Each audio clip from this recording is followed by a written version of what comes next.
আসসালামু আলাইকুম গাইস। চিরদিন কিন্তু আপনার রূপ যৌবন থাকবে না। আপনি সারা জীবন কিন্তু একরকম থাকতে পারবেন না। এরকম সুন্দর হয়তোবা আপনি এখন ২৫ বছর থেকে ৪০ বছর পর্যন্ত আপনি খুব সুন্দর একজন মানুষ, সদস্যনীয়। এই সদস্যনীয় একটা মানুষ আপনি, আপনি এই প্রাকৃতিক রূপ আপনার, সেই সৌন্দর্য কিন্তু সারা জীবন থাকবে না। সৌন্দর্য কিন্তু শেষ হবে। তো এখানে একটা কথা আছে, সৌন্দর্য ধরে রাখতে গেলেও খরচা আছে। অনেকে বলে যে বউরে ১ পয়সা খরচা দেয় না।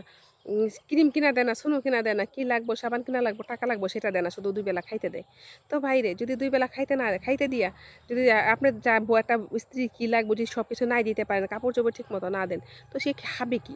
সে পড়বে কি? সে যদি এই যে রূপ, যৌবন, সৌন্দর্য শরীরের সৌন্দর্য শরীরের সৌন্দর্য সুন্দর রাখতে গেলেও কিন্তু টাকার প্রয়োজন একটা মেয়ের। তো একটা মেয়ে কিন্তু টাকা ছাড়া কিন্তু সৌন্দর্য থাকতে পারে না। তো একটা আপনার স্ত্রীকে যদি আপনি সুন্দর দেখতে চান তাহলে কিন্তু স্ত্রীর যা লাগবে তার হাতে টাকা না দিলেও আপনি পরিপূর্ণভাবে তাকে সব মার্কেটিং করে দিতে হবে। কারণ আপনার স্ত্রী। আপনি যাকে বিয়ে করছেন তাকে দেখে রাখার দায়িত্ব হচ্ছে আপনার। একটা মেয়ে মানুষ যারা নাকি চাকরি-বাকরি না করে তারা কিন্তু চুপিচাপি কি লাগবে না লাগবে সেগুলা কিনতে পারে না। তো একটা মেয়ের কিন্তু অনেক খরচ। কেন তাহলে বলে একটা মানুষ যে বউ পালা আর হাতি পালা সমান কথা। তো যদি হাতি একটা না পালতে পারেন তাইলে বিয়া কইরেন না ভাই। আর যদি একটা মেয়েকে সম্মান না দিতে পারেন তাইলেও বিয়া কইরেন না। কারণ বিয়ে মানুষটা কিন্তু একটা মেয়ে কিন্তু একটা ছেলেকে কিন্তু সবকিছু দিয়া দেয়। একটা ছেলেও একটা মেয়েকে সবকিছু দিয়া দেয়। তো সেখানে যদি মিলামিশা থাকতে পারেন তো ভালো। তো আপনি একটা বিয়ে করলেন, একটা মেয়েরে যদি আপনি যদি আপনি রাখেন, অভাবে রাখলে কিন্তু একটা মানুষের গায়ের রং নষ্ট হয়। একটা অভাবে থাকলে একটা মানুষের চেহারা নষ্ট হয়। হয়তো বলতে পারেন এগুলো আপনি কি করে জানেন?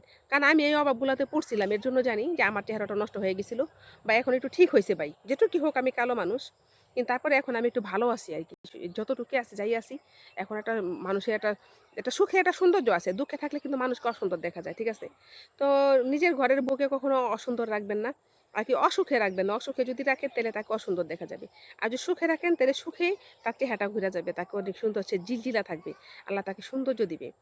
আর যদি সেই সৌন্দর্যটা রাখতে চান তাহলে তার প্রতি আপনার যথেষ্ট সম্মান এবং ভালোবাসা থাকতে হবে।